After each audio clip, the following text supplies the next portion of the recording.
It's Sunday night and we're back with a new video, but tonight is a little different. We're going to do a collab with DIY with Nadia. So sit back, relax, and learn how to make some beautiful May 1st baskets. Welcome back to Julie's Wreath Boutique, and I have a special guest today. And we are doing this because we are doing a collaboration with DIY with Nadia, and she always has her adorable little puppy in the beginning of her video. So I thought, why not bring Gracie into the mix here? Can you look into the camera? You can hardly see her eyes. She needs a haircut. But listen, let's talk about what we're doing today with DIY with Nadia. So we are collaborating with her channel. So after you watch this video, you're going to go over to her channel, and the link is in the description box below, and I'll pin it in the comments as well. But we are going to make a May 1st basket. And what this is in the late 19th century and 20th centuries, the tradition was on May 1st, you delivered a paper basket full of flowers and goodies to your neighbors, loved ones, or even that boy or girl that you had a little crush on. So we're going to bring that back, but we're going to use a basket from Hobby Lobby and flowers from Michael. So I will leave everything in the description box. And Miss Gracie here, she's not very good camera ready dog, just like not sure what's going on here, but let's get started. And do me a favor, when you go over to Nadia's channel, leave her a heart to let her know you came from Julie's Wreath Boutique. Let's get started. Okay, so you can use any like wicker type of basket that you want to use, but I got mine at Hobby Lobby. I'm going to take some ribbon that I have on hand, and we are going to cut 4 of these, and we are simply going to weave them through our basket. Now, if you don't want to do this step, you can totally skip it, but I didn't really measure anything. I just kind of went in and out and kind of made my own little weave here. And it was pretty easy to do. The wicker was a little, you could move it around. And I found this basket in the back where they have all like the grapevine wreaths and that sort of thing at Hobby Lobby. But I really am happy with the way that this all turned out. As you can see, I have a glue pot, my Surebonder glue pot. We're going to use that. I have that all heated up. And I ended up putting parchment paper down on my work surface just because I didn't want to get glue all over my work mats, and I kind of like this background a little bit better anyway. So we don't need to like measure anything, so I figured I'm going to give this a try. So we're going to do this. I'm going to run this through on each side, and we're going to do this 4 times because there's really just 4 spaces with this particular basket. Again, I'll leave the links down below, but I cannot wait to see what Nadia does for this project. I just simply cannot wait to see it. But listen, guys, if you haven't subscribed to Nadia's channel, make sure you do that. And if you're new to my channel, I hope you'll stay a while and subscribe here as well. So once we get this in, I'm just going to pull out the ribbon, and then we're going to start on the next section. And I'm going to go a little bit faster on this one. Now, the second section that we do, we're going to do the opposite because we want this basket weave look. And I went ahead and I cut out 3 more lengths of this ribbon. I only had a little bit of this ribbon, so I was really thankful I had this because I think this really is just a nice added touch.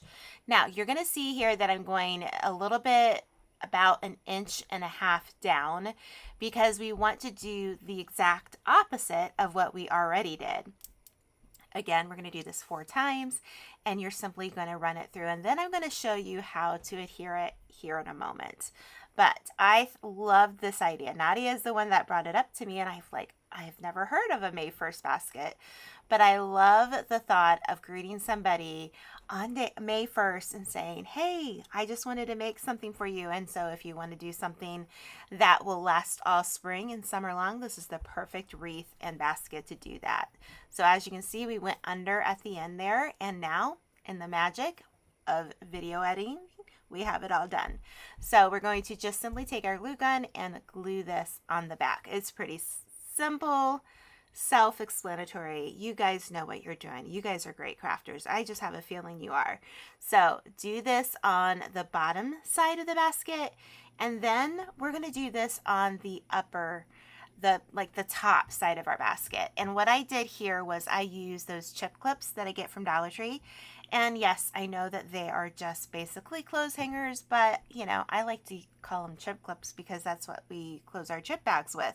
So anyways, I'm going to add one here and just simply do this to all 4 pieces of your ribbon. So once you get that all nice and glued down, I'm going to take this moss that I got from Michael's. I'm sure you can get this at Hobby Lobby. I just ended up being there that day and that's what I used. I'm going to use this dowel because I have a whole drawer full of these dowels that I get from Dollar Tree and they can be really handy. So we're going to just add some moss at the very bottom because let's be honest, we're not going to put anything else down there, and I just wanted a little bit of green to come through and look a little bit more realistic for us. Then I just cut a piece of felt and I want to cover the back of this basket with the felt just to kind of protect the front door. You could do it a little bit bigger than I did it, but listen, I think it's well worth taking the time to be careful and not scratch your door. So we're just going to glue that on, and it's going to be great because we're going to stick our foam in there in a moment.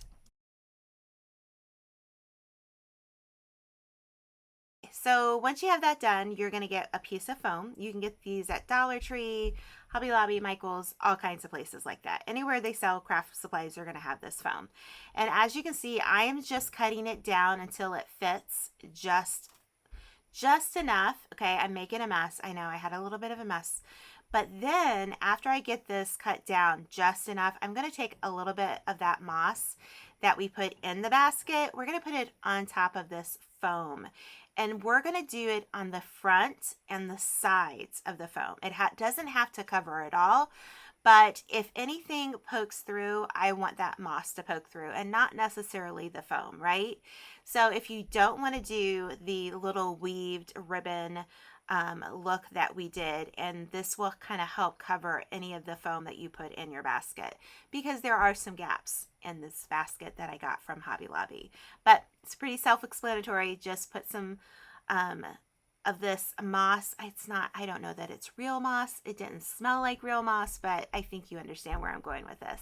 And then we'll put it in our basket. So once you get it all on there, it doesn't have to be perfect. I'm just going to kind of shove it into the basket, and now we can add our florals. Now these are ferns, and I have a thing for ferns right now. I don't know why. I am loving ferns. I'm going to use my wire cutters I got from Amazon. Again, all of my tools come from Amazon storefront, and I even have a Walmart storefront, so you might want to check that out.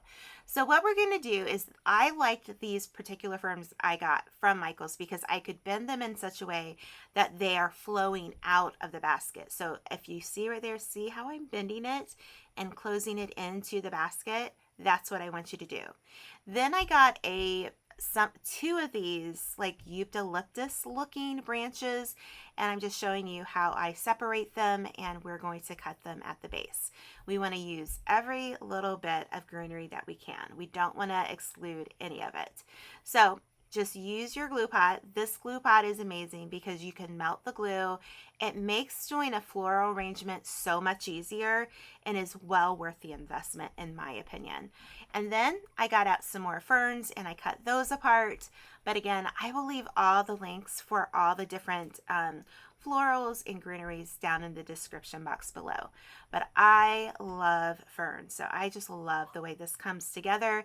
And you don't have to be a professional to do this. I am not a professional, but you have to try. So that is my challenge to you today, is to try. And the first thing always is the greenery. It really does make a difference. Get all your greenery, almost all of it, where you want it. Kind of balance it out from side to side, as you can see here that I'm doing, and have fun with it. Enjoy the process because it is very therapeutic. I feel like crafting is so therapeutic. So we're going to do this, and then we're going to get out some flowers that I purchased at Michael's as well. And I really love this peachy color that we have going on right now. I don't know if you've noticed that, but a lot of peaches and yellows and mauves, and you can't go wrong with this, right? So whenever you can get out the florals, that's kind of like the fun part. That's the icing on the cake. That's the decor. And whether or not you want to use these flowers, again, we'll leave them in the description box, the links that you can use, or you want to use things that you may have on hand already, this is a great way to do something different for your front door or for a friend's front door. But it also gets you to kind of try something that you may not have normally tried. So as you can see, I'm just kind of putting them in different places, and I take them out and say, oh, that one didn't work there. And I just want you guys to have the freedom, because like right there where I put that yellow, I didn't like where I put it. So I end up moving it around. So feel like you can be creative and just have fun with this process. There's no right or wrong here, guys. See, I took it out and put it right back in, but have fun with it. I know that Nadia is going to come up with something amazing, so make sure you go and watch her video. I always love to do these kind of collabs because I know you guys love it too, and it shows you somebody else that you can follow here on YouTube. Oops, we lost a little ball there, but that's okay. So I added these little, like, I don't know what those would be called. If you know what those are called, let me know in the comments. And then I added a little bit of these other flowers that, again, I can't think. I wanted to call them like a morning glory.